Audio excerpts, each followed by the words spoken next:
Hey there, welcome back to the Outsourced Advantage podcast. And my name is Daylin. I'm the founder of Virtual Force Virtual Assistant located here in Canada. So today I want to talk about something that not a lot of people prepare you for when you start a business. Not your business coach, not the Instagram gurus, and not the startup articles. My topic for today is about what no one tells you about running a business. And it's this: running a business is harder than people admit, and not in the ways you expect. We hear so much about hustle, freedom, income goals, quote unquote, living your dream, but nobody really talks about the messy middle. That part where it's not glamorous. It's overwhelming, exhausting, and sometimes really lonely.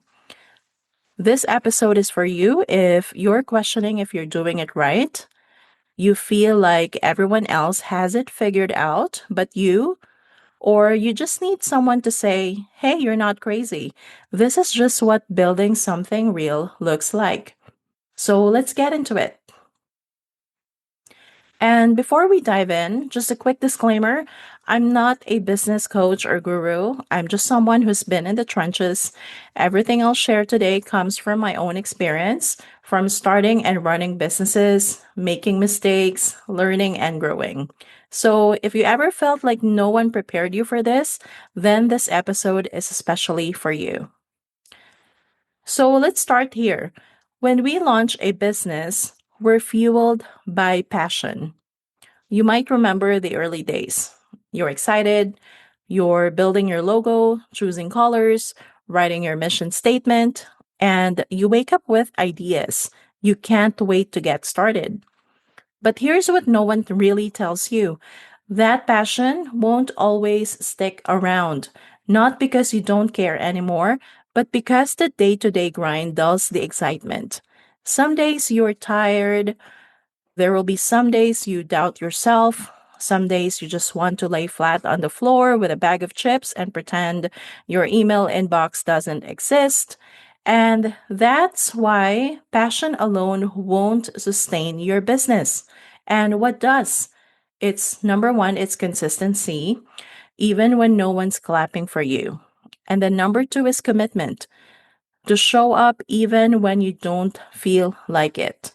And small, boring, and sexy habits repeated every single day. There's this book I always go back to. It's The Slight Edge by Jeff Olson. He says, success is the result of small, simple actions done consistently over time. And that's a truth. Not viral moments, not your perfect plans, just showing up, doing the next right thing, even when it's hard. Now, let's talk about something most people don't share until they burn out. It's the mental and emotional load. No one really warns you about how emotional this journey is. You will ride the biggest roller coaster of your life. Here's what a typical week might look like. Your Monday, you feel on top of the world because someone finally replied to your pitch.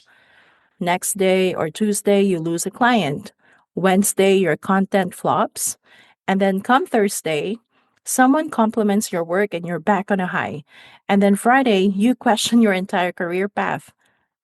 Sound familiar? You're not crazy. That's just entrepreneurship. Running a business taps into your deepest fears: fear of failure, fear of being seen, fear of not being good enough, fear of not doing enough.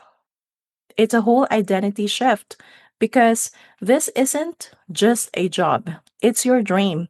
And when something goes wrong, it feels personal. So let me say this: if you've cried at your laptop, taken a walk to calm down, or just wanted to quit quietly and disappear, that doesn't mean you're failing. It means you care. It means you care. And learning to manage those emotions is part of the job, a part no one adds to the job description.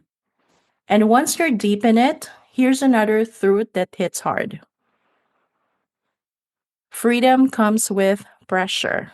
We start businesses for freedom, and we do get it, yes, but it comes with a different kind of pressure. When you work for someone else, you might feel limited. But when you work for yourself, you are responsible for everything, every choice, every outcome.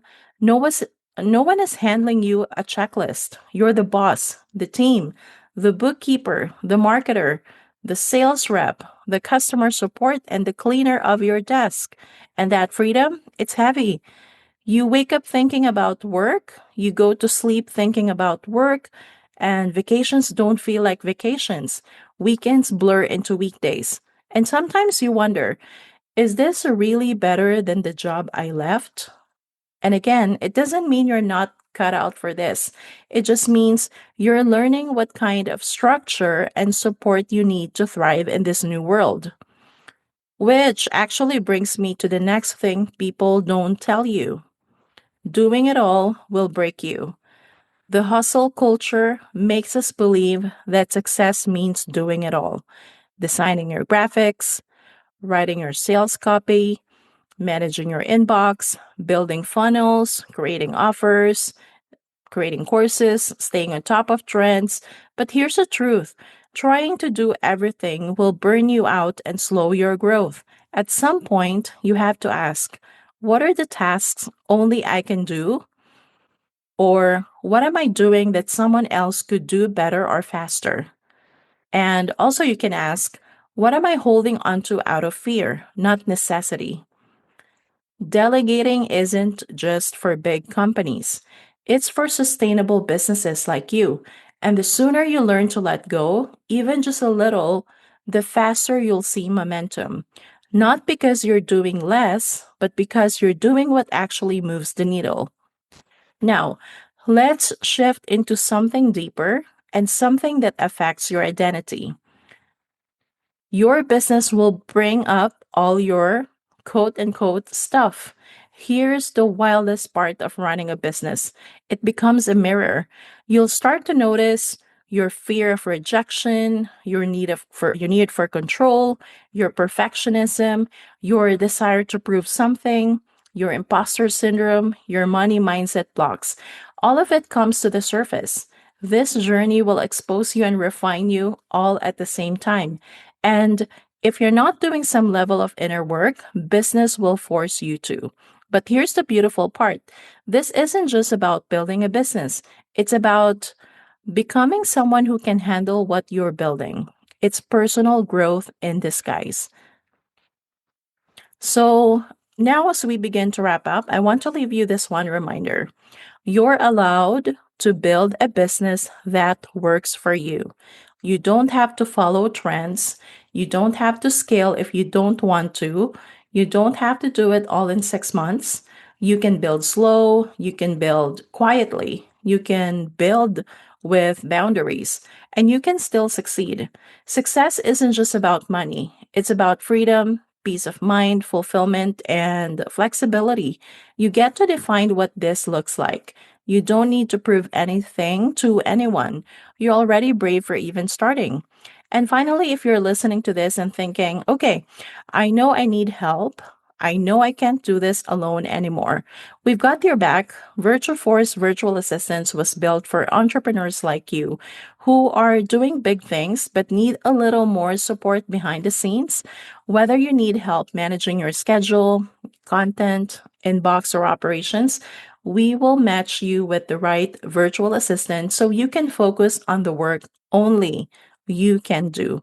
So head to our website. It's www.virtualforestaffing.com and let's talk. No pressure, just a simple conversation to explore if we can help you. If you're not meant for this, then that's fine.